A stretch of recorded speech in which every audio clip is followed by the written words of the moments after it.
Hey everyone, welcome to this session of the Local Marketing and SEO Q&A here at Local Marketing Institute. Jason, Ben, and I are thrilled today to be joined by Barry Schwartz with Rusty Brick, with Search Engine Roundtable, with you name it. Barry's involved with it. Say hi, guys. Hey. What's up, everybody? Happy Friday. How are you? Good deal. We're thrilled to be joined by Barry here. Guy knows his stuff inside and out when it comes to the local SEO market and SEO in general. Just in case you want to know some contact information, we've got Barry's information there at rustybrick.com. Also, you can find him at Twitter at rustybrick. Ben is at steadydemand.com, and you can find him at The Social Dude. And Jason, you can find him at reviewfraud.org, and his address is Kaiser Holiday. Someday, Jason, not today, but someday I want to hear the backstory on that Twitter handle here. With Local Marketing Institute, go on out to localmarketinginstitute.com, guys. Sign up for our email newsletter out there. Get invites to these sessions as well as everything else we're doing here. While you're at it, all these sessions are available on our Local Marketing Institute podcast on all the major platforms. Go check out that. And then be sure to join our Facebook group, Local Marketing Institute Connect. Really good group, high quality. We don't tolerate a bunch of junk out there. So it's good people, lots of good answers, and people helping each other out. So with no further ado, I'd like to jump on in, introduce Barry. And Barry, a couple of thoughts here. Share with us what you're tracking right now, what's kind of got your attention, what's happening. And then we had a specific question come in that people want to know, how the heck did you get started in SEO and local SEO, and how do you keep up with everything that's going on? Okay, so thanks for having me, first of all. Just posted like an hour ago that Google is starting to roll out a new mobile search design. So it's official news. We've been seeing it for months and months now, Google testing this new design in mobile search. So if you do see, and you open up your phone and you do a search for local SEO, whatever you might search for, you probably will start seeing a new design there. So that's something that's trending right now. Breaking news. You have it on your show. In terms of how I got started, I guess I started Search Engine Roundtable in 2003. I pretty much started it to keep track of what's going on in the search community. So just basically keeping notes of what's changing, what people are talking about, what's new, what hot tips are, the community's talking about. And back then it was mostly about, I called it Roundtable because it was basically a roundtable of the community itself, kind of sharing the news, where I would basically just look in the forums back then, Webmaster World, Jim's World, some of the old forums, and basically pull out threads and discussions that I thought was the community themselves should want to read about, and they don't have time to go through all these forum threads about people complaining about who knows what. So I kind of pulled out the most interesting stuff. And it kind of led to me just keep doing that. And I found it interesting. It was very interesting how the search community, SEO, local SEO, paid search changed so fast over all these years. And I just kept doing it, to be honest. Awesome. So the new thing about the new search layout is it for GMB profiles, or is it just overall the SERP? Overall SERP. Yeah, the GMB profile layout change was, I think, a couple months ago. But it affects the local SERP, of course. Anything in mobile search has changed. So you can see some screenshots. I posted about it on Search Engine Land just an hour ago. So you can just go there, or it's also on the Google blog at blog.google.com. I think that's their blog. Yeah, blog.google, actually. They have their own TLD, right? Yeah, I'm going to take a look. So is there anything else, critical things going on right now? Here we go. Updated mobile design interface. Let me share that with everybody here. And give me 1 second. Share that real quick. I'll just share that. Boom. Yep. There it is right there. Of course, nice little pop-up. But there's the updated mobile design. You can see the compare left and right. So the one on the left is the old. The one on the right is the new. Not a huge change, but a little bit slightly different. That's for the knowledge panel. And of course, the local knowledge panel probably will change with that as well. And if you scroll down, you'll see the snippet changes as well for normal snippet search results, which is not a massive change at all. It's just a small change. Are you They're seeing calling this it more. impact it's a lot- local it's a- business results? Sorry, go ahead, Ben. Was that- I was just going to say it looks a lot cleaner. I mean, I think the one thing that stands out to me immediately is the fact that they are getting a little bit more heavily using the chips, like the overview, characteristics, the sounds, videos. I mean, we see this in GMB a lot, where they've been overhauling the design and just kind of moving those to more chip-like designs. So, you think you're going to see more of that coming down the pipe, Barry?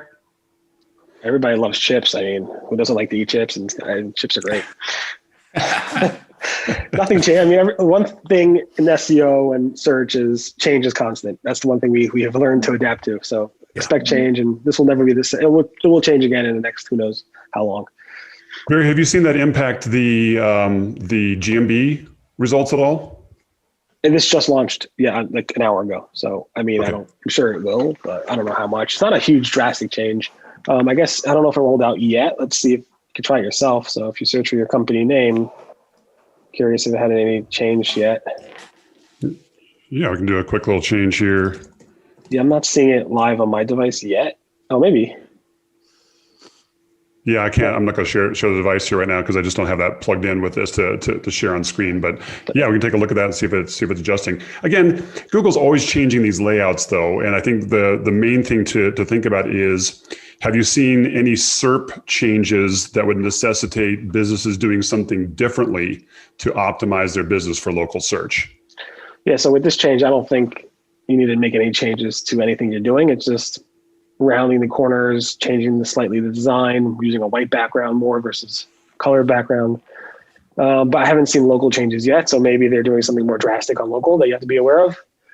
So if you don't see it yet, take a screenshot of what your local listing looks like when you do a search for your brand name, and then check out hopefully next week, Monday or Tuesday, you can see the changes and see if you have to make any changes to maybe your Google post or whatever it might be. On the locals, yeah, if you want, we can talk about other things on the local side that just happened recently. Yeah, go for it. Although, can I share one thing, which I think is probably the biggest thing to happen to Google Maps that I've seen in recent. Do you mind if I share that with you?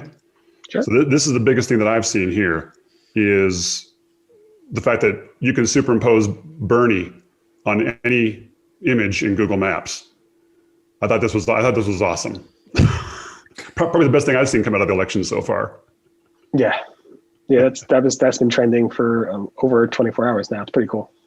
Yeah, I'm sure for you it's old news, but for a lot of folks out here watching this, it's relatively new. Anyway, this was funny. It was just a fun little thing that came up. But unfortunately, his site is now down because he actually maxed out the Google API costs for the maps on that. So anyway, I thought that was kind of fun. So call to action here is hey, everybody, donate $1 to this guy. Yeah. You can go out there and check out the site. Anyway, yeah. What else is going on, Barry, that you see happening in the local marketing space and GMB space? Sure. So Joy Hawkins posted at localu.org this morning that there's a new process to flag as inappropriate in Google My Business for reviews. So if somebody posted something inappropriate in Google My Business in your Google local listing as a review, you could actually then flag it, which you always have been able to do. But now they kind of fleshed out the categories, made it a little bit more streamlined. So there you can see it right there. That's pretty cool. Yeah, it's giving me a lot more. You only had 4, I think, or 5 options, and there was no explanation really behind what you were reporting or what you were saying. And so this is a lot more detailed. It gives you pretty explicit instructions as to what you're going to tell Google basically when you're flagging a review. Yeah. Are you guys seeing? Go ahead, JC. I was going to say that the interesting caveat here is they just added bullying and harassment. And so we know in the last, couple of years that we've been seeing an uptick in review attacks and, businesses that go viral. And we know Google, is pretty good in stepping in and locking down the profile and removing the reviews. But, we're actually seeing an uptick in just the last couple of weeks in the GMB forum. People that are, seriously being attacked and harassed by online reviews. And, Google support is all over the board as to whether they're going to, take action and remove them. I was helping a good friend of ours, Andy Cooper, and he had a business that got attacked, 13 negative reviews. Google took down 3 and refused to take down the other 10. So it'll be interesting to see, when Google, actually implements this as more of a strategy moving forward to, start cleaning up the review space. But I mean, I think this is a step in the right direction, but I think we still need to be optimally cautious about how it's going to play out in the future. Well, cool. So have you guys been finding that these reporting reviews that they're actually being taken seriously? Because I know there's a lot of question about whether this reporting reviews actually is being taken seriously or is actually results in appropriate action, or people are having to escalate into the support forums to actually get action taken on reviews that may not comply with the guidelines. Well, that's probably actually. Oh, go ahead, Bear. I just saw a random 1-star review from somebody I have no idea, and I have no idea why they left. They're not a customer of ours, and we only have, my company only does high-end development, software development. So I know all my customers by first name, last name, whatever. Some random person posted a review. I have no idea. I reported it, but they said no, it doesn't violate our guidelines. So I have no idea who it is, and if you have any connections, you want to get that review off my listing. Where everybody watching right now, go to my Rusty Brick and leave a review. No, I'm not allowed to say that. That's against the guidelines, right? I can't say leave a review. If they haven't had an experience with your company. Yes, they're experiencing it right now. Hey, this brings up a really good question and I think it's a legit question that a lot of businesses have, and I think we've covered it a lot, but Barry, you kind of led into it here. So Oral asks, is buying fake reviews actually a good move for GMB? I mean, there's a lot of people out there who do that. There's a lot of people soliciting that. So I'm going to throw that out to all you guys, and I think we know the answer, but I want to get it out there. It's a great way to lose all your real reviews. Want to elaborate? Go ahead, Jason. Well, I mean, okay, there's multiple aspects to it. So if people start actually looking at your reviews and they don't look legit, you're going to lose a lot of credibility.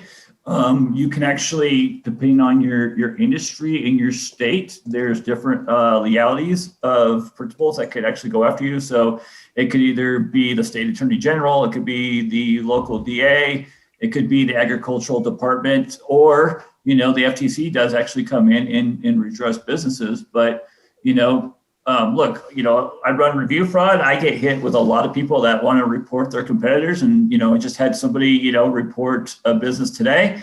The profiles reviewed a personal injury attorney, and I happen to know a lawyer in their market. And so I turned it over to their marketing company and said, hey, this one just came in with fake reviews. If you guys want to, go after it. So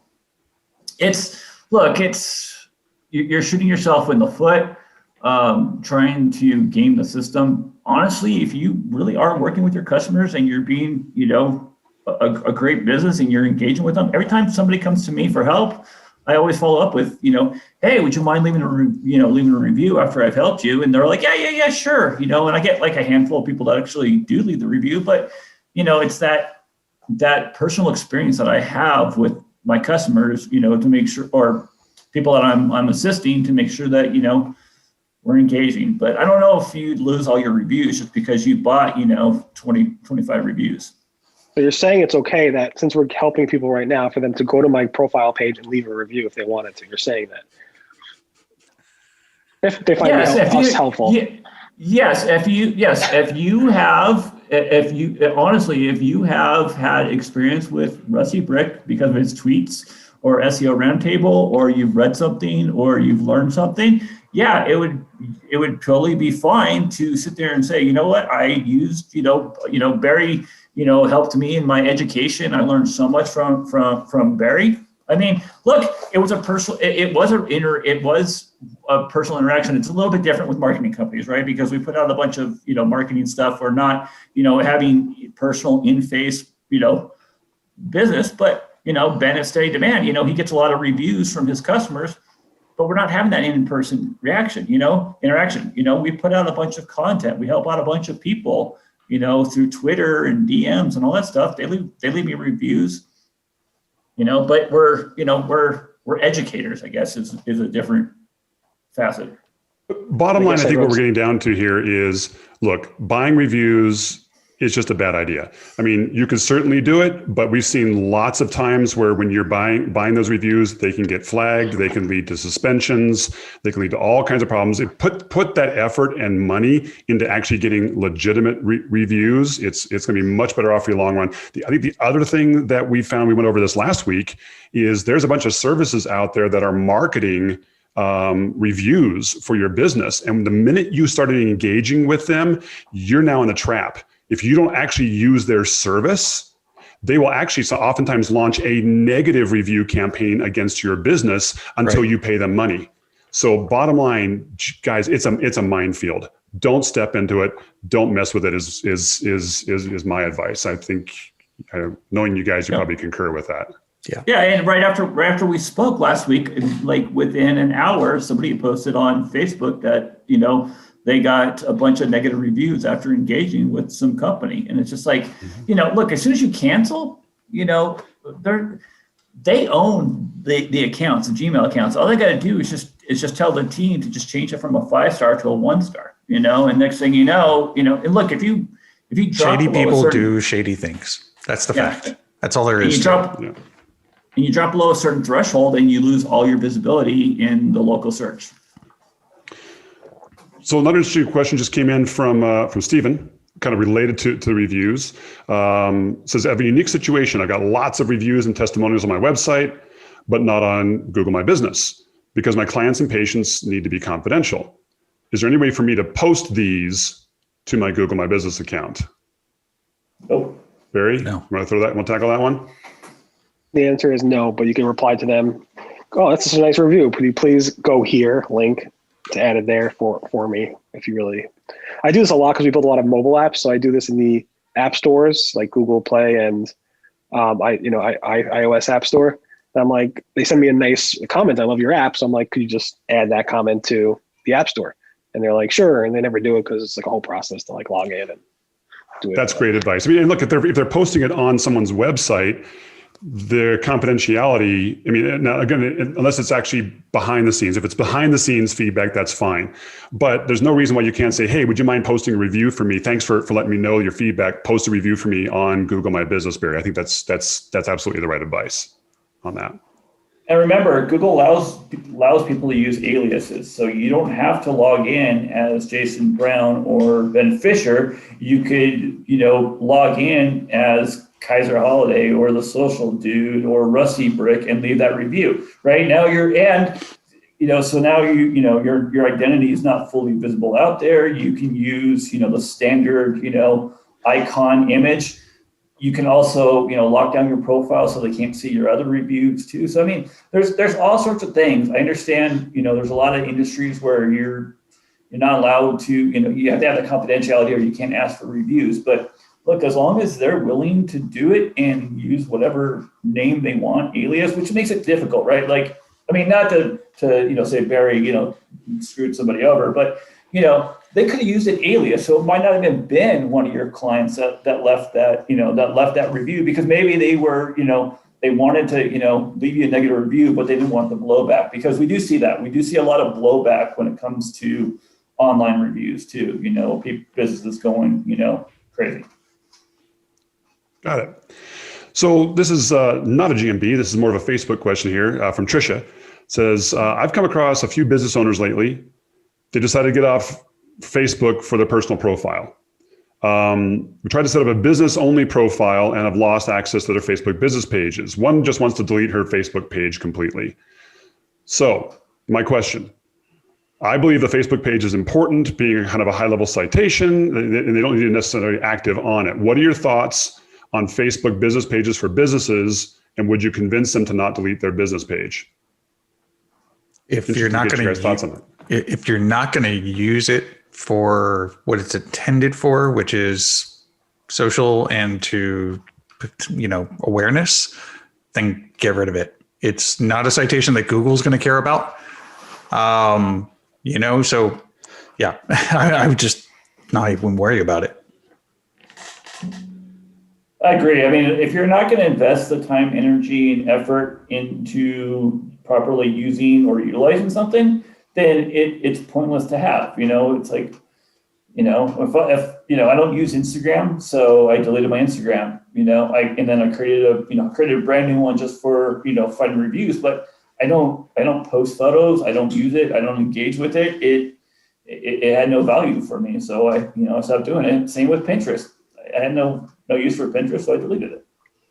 Barry, any thoughts from you on this? I'm not a big Facebook person, so I wouldn't want to comment either way. I just noticed that somebody just liked one of my reviews. So whoever liked the review watching this, I appreciate it. I just got to alert my phone. Did you get the new alert? Did you get the new email alert with that whole, hey, so-and-so liked your review splash? I got a push notification on my through Google Maps, which is kind of newish, and has all these when you click on it, has all these confetti and stuff. Confetti, right? Yeah. Mike Blumenthal Amy says, Barry, that was me. That's literally brand new. Yep. So Barry, it was Amy who did it. Thank you, Amy. Appreciate it. Yeah.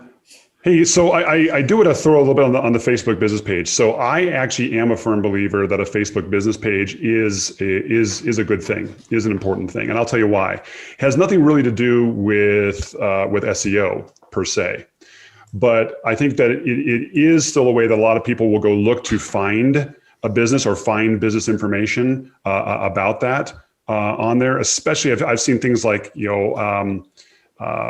is going to be a silly example here, but food trucks. Food trucks oftentimes don't have great GMB listings or things like that, but there's people out there.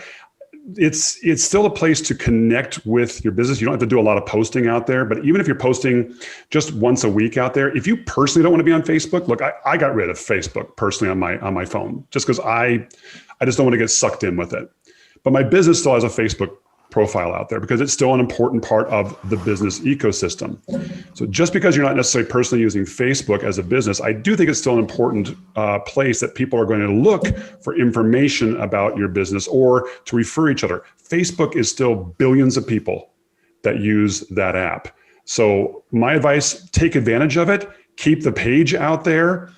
Don't have to put a ton of time and effort into it. And I certainly wouldn't put if you're going to drive reviews, I wouldn't drive them there. I would definitely drive them to Google My Business. So that's just my advice for you for whatever that's worth, Tricia. Yeah. And people can't recommend you if they do shut it down too, right? So that's like a great way. Somebody's like, hey, I'm looking for, a pet center area. Anybody know of anything? I'm looking for a place to go get a massage. That happened to me, and I recommended it, but I was able to, tag the business in my recommendation, and a lot of other people did. So, there is some business that can come from there.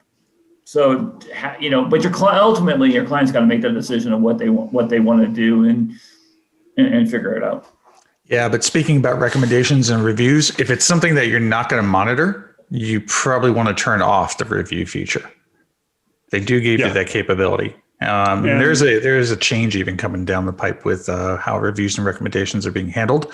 But I mean, if it's something that you're not going to pay attention to and you start getting a slew of negative reviews, that's going to look really bad.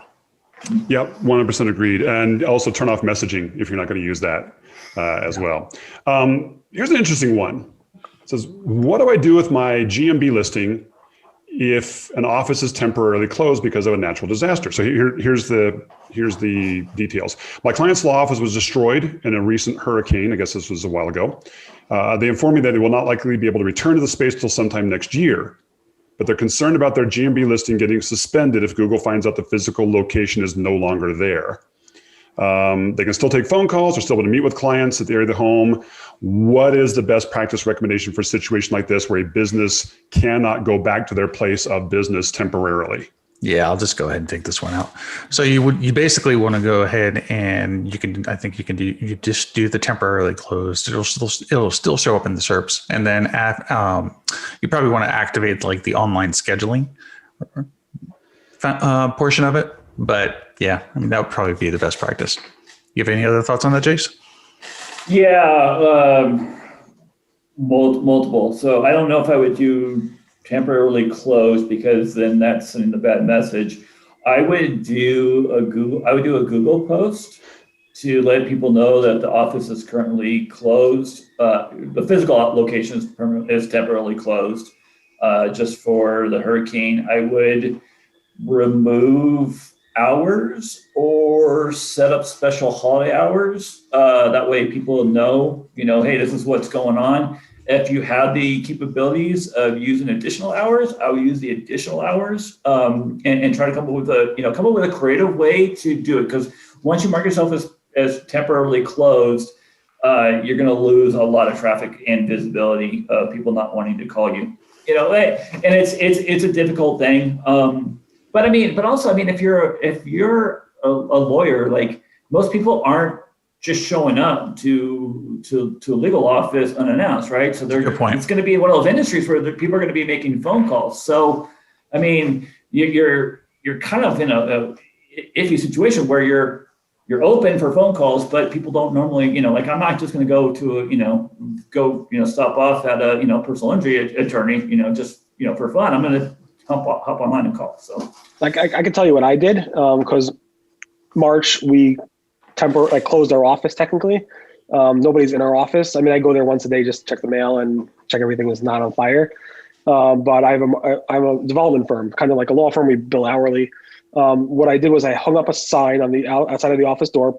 If you need anything, call us. I have a phone that's remote. It's obviously where they have the ability to do SIP phones. So I brought home all our employees are working from home remotely. And I just put a Google post up there saying, don't come to our office. We're not there, but call. Nobody usually comes to our office anyway, unless they're looking to spam us with soliciting stuff. So it's all good. But I agree. I didn't want to mark my business as temporarily closed because it makes it look like the business itself is closed, and we're not. We're fully operating. We're just working remotely. Would you guys maybe change the business status from being an in-person business to being a service area business? Because what they're doing is a service area. No. They offer the ability to now say appointments required and stuff. So I added that flag, appointments required. But I'm not going to meet with anybody in person anyway. So keep the business flag it as appointments required and move forward. Yeah, because Google knows that a lot of people have had to be moved out of their offices and work remotely, and so they're not enforcing the online only parameters right now. But yeah, the minute you go and you try and clear your address, it could cause a re-verification, a suspension, or our least favorite thing to see. All of a sudden, Google moves your business into the middle of Kansas, and you lose all your ranking and visibility issues. So yeah, don't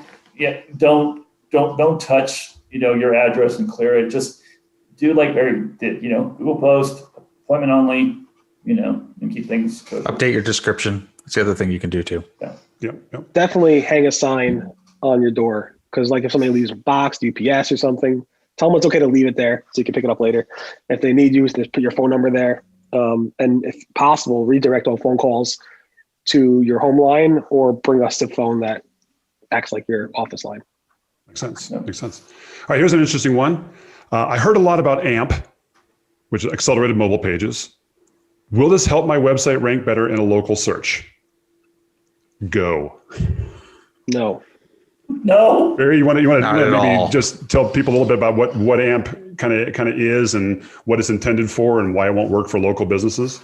Yeah, so 5 years ago or so, Google came out with AMP, accelerated mobile pages. It's basically a standard that Google came up with that is an internet, a web standard they're calling it, but really it's Google's technology, where you can basically code your site in a new type of language that makes your pages really fast.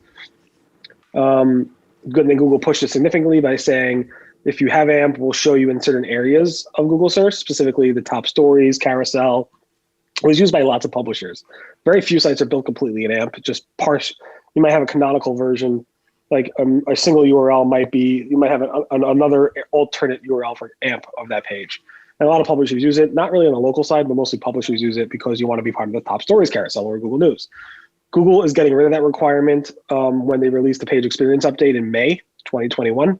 So AMP is no longer required to be in the top stories carousel as of May, so in several months from now.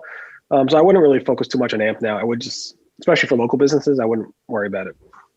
Yeah, 100% agree. I work with a ton of media companies and publishers, and they were using AMP, so their stories would pop up higher in the stories carousel. It's really not applicable to many local businesses. I think there was, I can't remember. There was a study back that maybe it was Jason Hennessy, actually removed AMP and saw the rankings and the traffic to the local business go up as a result.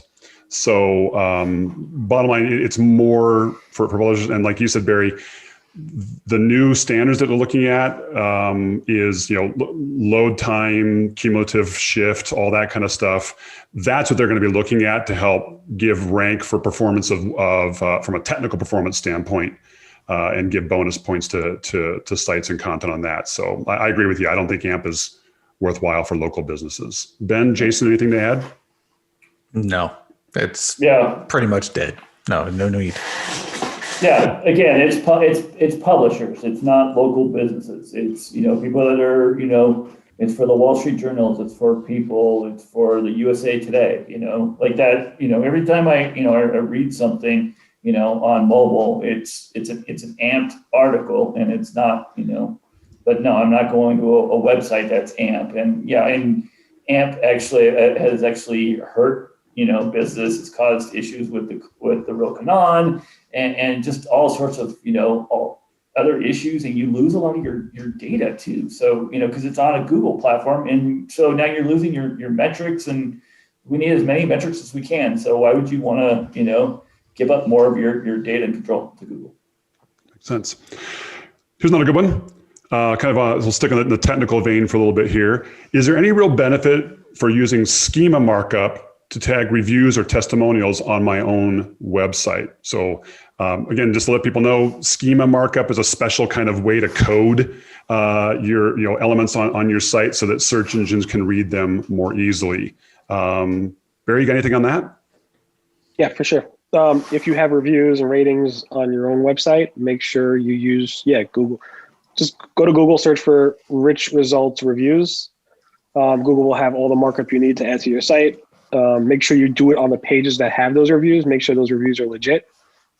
And then in the search results, it will actually, the core organic search results, the web search results, it would actually potentially show stars or ratings. So stars or ratings actually in the, so you see those little stars right there on the screen. So hopefully you'll get that in your web organic results. On the local side, I don't think they use schema or structured data for Google local reviews. Google local reviews themselves in your Google My Business profile are standalone, and it's a whole separate system. But at least for web results, rich results, it's definitely worth doing. I'm going to disagree because How Google's could you? Pretty much. Well, because Google pretty much stripped out showing rich snippets for reviews in local space, and I know there are a couple examples of people that have come up with some creative workarounds, and I think Google pretty much put the kibosh on that one. I think the last person to really play around and tweak it was Joy Hawkins, but I mean, if you are caught using, improper schema markup, then that's going to lead to, a manual action and potentially be de-indexed. I don't know if we haven't seen it with just to be improper news write-up. Go ahead. Yeah, no. So of course, within the guidelines. So make sure you read the documentation. It's very clear on how you have to use it. You can't just take third-party reviews and put them on your website and mark them up. But if people are leaving reviews on your own website, you can mark those up, I believe, I think as the latest guideline. If they're native reviews on your own website, you can mark those up, I believe. I could be wrong, just check the latest guidelines. And you would not to be delisted. You would just, the manual action for rich results, manual actions is not about delisting, it's about, you won't be able to show those rich results. So they'll just remove them. It's not gonna hurt your rankings per se. It'll just, Google won't trust your rich results going forward. Martha Van Berkel is the queen of schema markup out there. So if you ever look up Martha Van Berkel, and she goes over everything that have to do with schema. Her thoughts on this, the last I saw, were it doesn't hurt to mark up your own first-party reviews using review schema markup if you do it the right way. It's not really necessarily going to help you. It used to be that you could actually see review stars in your organic search results, and Google eliminated that because a lot of people were doing it. So look up Martha Van Berkel out there, schema app, and she's got tons of information on this out there. Any other thoughts? No, I was actually just about to say that. I thought it was like something like 7 or 8 months ago where Google did actually started not showing the review starts in organic search. I mean, there's some people who have gotten some creative ways to get around that, but don't suggest doing that, of course. No. Got it. Yeah, we did. Yeah, I did it with a nationwide franchise, and it was all the rage. And then as soon as we got it implemented, Google took it away, and we lost that whole visibility. I mean, we still have the schema markup, we still have the first party reviews for the nationwide franchises, but it doesn't do us any good any longer. Google, that's a good lesson. I mean, Google take basically, it away. Sorry, yeah, and basically Google releases all these great rich snippets and structure markup things. We all rush to implement it. Then all the SERPs have all these cool stuff on it, and Google's like, oh, it's too much. I'm going to go ahead and only shows to some people based on some type of metric, like how authoritative the site is and so forth. So it happens a lot. FAQ schema, once they released that, everybody started adding FAQ schema to their FAQ pages, Q&A schema and so forth. And then Google's like, well, it's too much. We're going to go ahead and only show it to 10% of the search results and so forth. So then Google gets all their data they want in a structured format way, but the publisher ends up losing out because they're no longer showing the rich results. And I'm sure we all remember rel equals author. Yes, rel. So author, authorship. Yes. Yep. Rel next one. Hey, here was a question that says, hey, related to the AMP question, I've heard that Google is now using something called Web Vitals to help rank websites. Is that related to AMP or what you guys were talking about? Kinda. So Core Web Vitals is a new metric that Google came out with less than a year ago or so. It's in Google Search Console, so you can actually look up your Core Web Vital metrics. It's made up of 3 primary metrics, basically speed, if the page jumps around, and some other speed metric. And you can look them up. Just Google Core Web Vitals. It's not being used currently in Google search results for ranking purposes. It will be with this page experience update that we were talking about before in May 2021.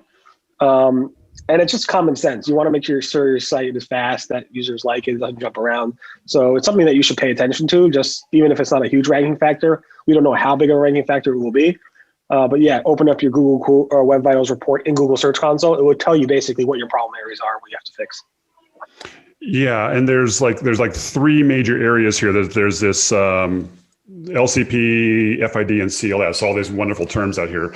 Bottom line, what this relates to is Google's going to be looking at your site to see how fast is your site, how fast does the first paint of the screen happen, first input delay, how fast can someone interact with your page, and then cumulative layout shift is we've all been to websites, especially on mobile devices, where we go to the website and all of a sudden as images start loading or things start loading, the whole page starts shifting around and moving.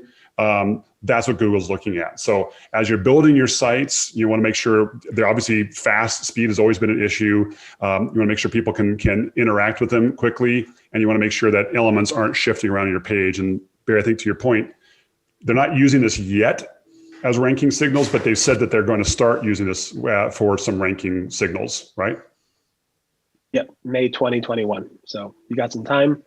And AMP, generally AMP pages fall within the criteria of all being green scores for Core Web Vitals, but you can make a very poor AMP page and make it really slow and make it jump around. But generally the standards of AMP will automatically give you that, but doesn't mean you need to do it. You don't need AMP to have great Core Web Vital metrics.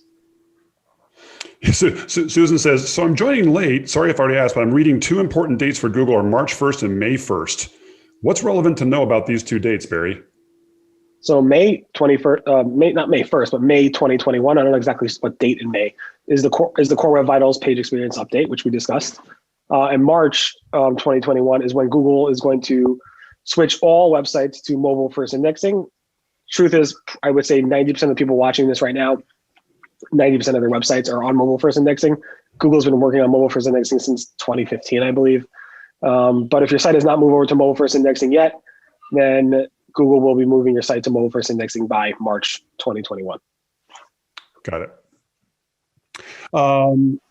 Ben, here's one I think that you could probably tackle. It says, I've been seeing posts show up in my Google My Business listing from several years ago. Do you know anything about this? Yeah, this is actually brand spanking new as of, I think, about 48 hours ago, maybe. So it was, I believe, God, I think it was Brody. Andy Simpson. Yeah, Brody. Brody. Brody. No, yeah, it was Brody. Yeah, he first noticed it actually, and as soon as he saw it, I was like, okay, I've got to go check this out. And yeah, lo and behold, I see about I think it goes back to around 2019 on some posts. I just checked it out on mobile when we were first talking about that, and I've got posts that are going back to the beginning of this year. So, so it looks like, yeah, they've gone ahead and they've opened it up and they're giving it more posts, which I think is a fantastic idea. I mean, it makes posts even more valuable now. Is this a bug? No, I don't think this is a bug. I think this is an intended feature. It's rolled out on desktop and mobile. So just be careful if you have any Google posts that say like, come visit us and your office is not open. Or you have people like hugging and stuff and no masks. Just be careful. Check your old posts if they're showing up there. Yeah, Brody even says this is an image showing up from 6 months back on an inactive Google My Business listing. So yeah, I don't know about that one, man. When they put out that feature, that was a horrible feature, but that's not going away anytime soon. Yeah. Same thing, like with when you update your hours, it makes a post. Oh, so, and there's a share feature on when they do that automatic update for hours too. Mike Blumenthal just caught that a couple days ago. He's like, "Is this new where you can like shoot out a message that your hours have been updated?" Yeah. Not my favorite feature, to be honest. I'd rather control my own messaging than have Google control that. But I can understand why they do it because a lot of businesses probably don't manage it themselves. Eric, you're showing us on that, Eric. Oh. Well, that's all right. You can see what we're going to talk about next. Full transparency. Full transparency. Guys. We actually do. When you submit on that form, it goes right in there, and then we're moving them over live as we do this here. And our future guests. And our future guests. You should see who we got coming on board here, man. It's pretty sweet. A couple of review questions came in here. So Luke asked, how does Google determine if a review is fake? Is it a manual review? Is it via user complaint? Is there an algorithmic method? Do you guys know? Yes. Pretty much. All the above. Yes. Exactly. Can you say? Yes, all the above. So if you flag it in your dashboard, then it's going to cause the review to be reviewed. If a user flags it, which has a little less emphasis on it being reviewed. But yeah, no, we've actually been seeing a bunch of a handful of complaints where all of a sudden Google's just come in and wiped out reviews willy-nilly. I had a review of mine. Somebody put my website URL, even though I realized after the fact that they had put .com instead of .org, and Google flagged that review and sent me an alert. So all of the above.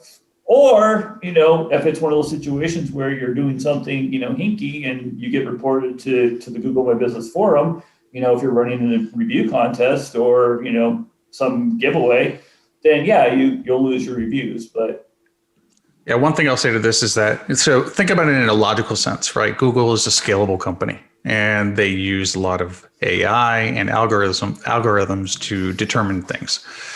So if you submit something as, say, this is harassment, right? It's more than likely going to be something that is taken a little bit more seriously.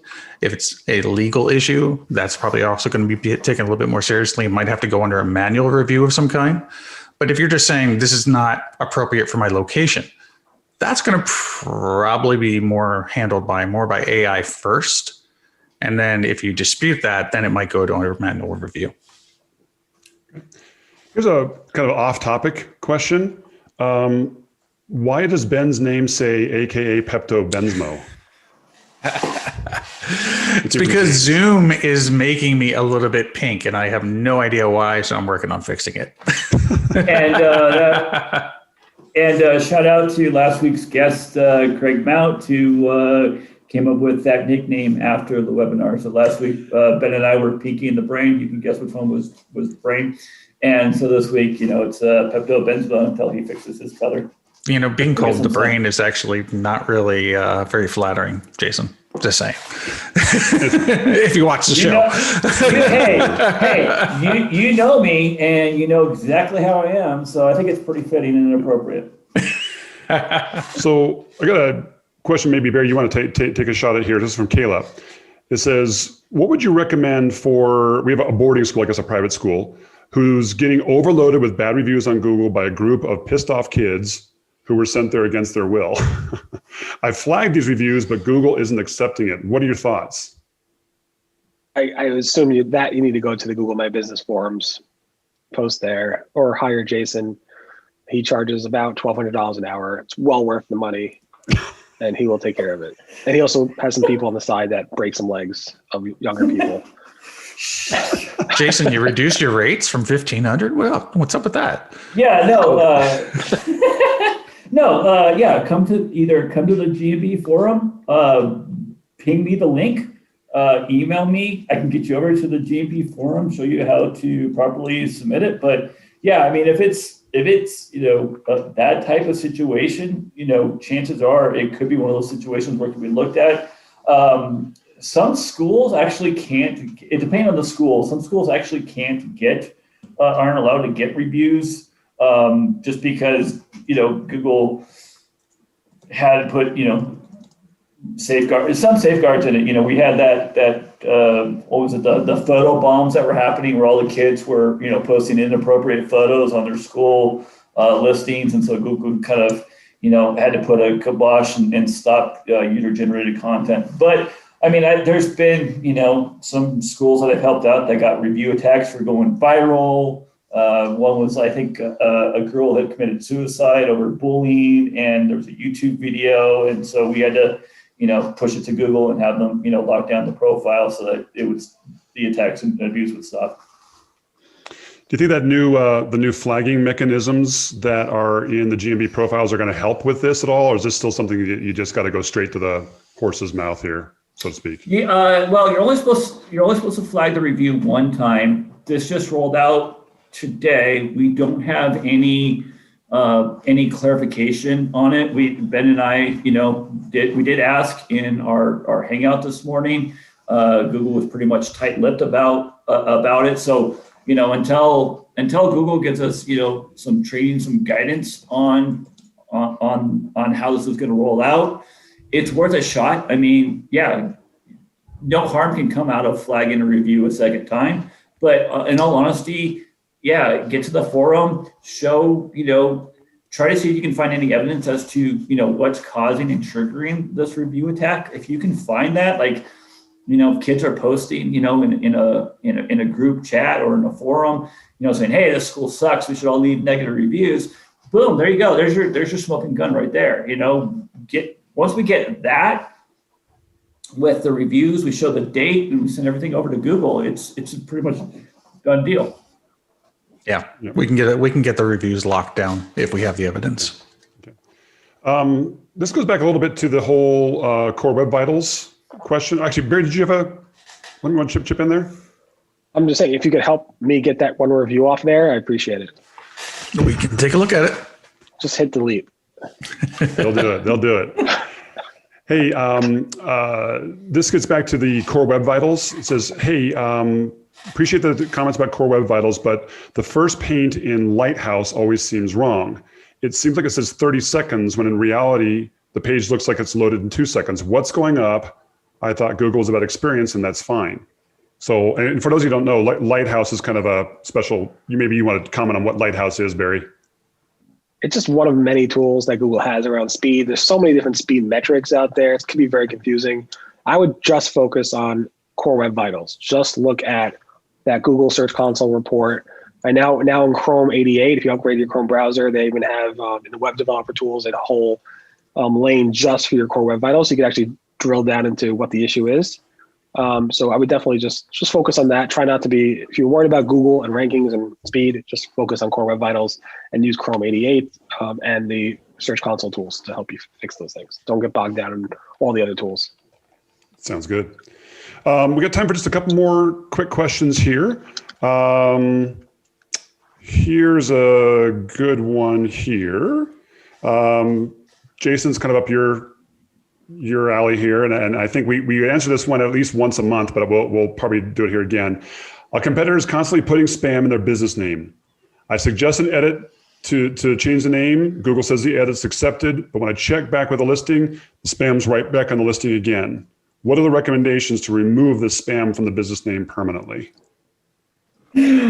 Our favorite game of whack-a-mole. And there's quite a few where we'll go in, we'll do the suggested edit, it gets approved, they go back, they change it, you do it again, they change it. If it is a personal injury attorney that's doing it, or any lawyer, stop doing suggested edits and just go directly to redressal. Lawyers are notorious for being litigious, and I know of quite a few lawyers that will sue and try to figure out who's doing the edits and messing with their listing and go after them and penalize them and ask for a crazy exorbitant amount of money. So in that case, I would go to the redressal form, get a case ID. If you have not had it actioned within, let's say, a couple of weeks, then, come to the GMB forum and see if it's, something that can be looked into further, along with that case ID, and see if it is something that warrants, Ben and I were having, really great conversation about this amongst the PEs at the end of our hangout this morning. And, it's low level abuse when it comes to Google's eyes, and all.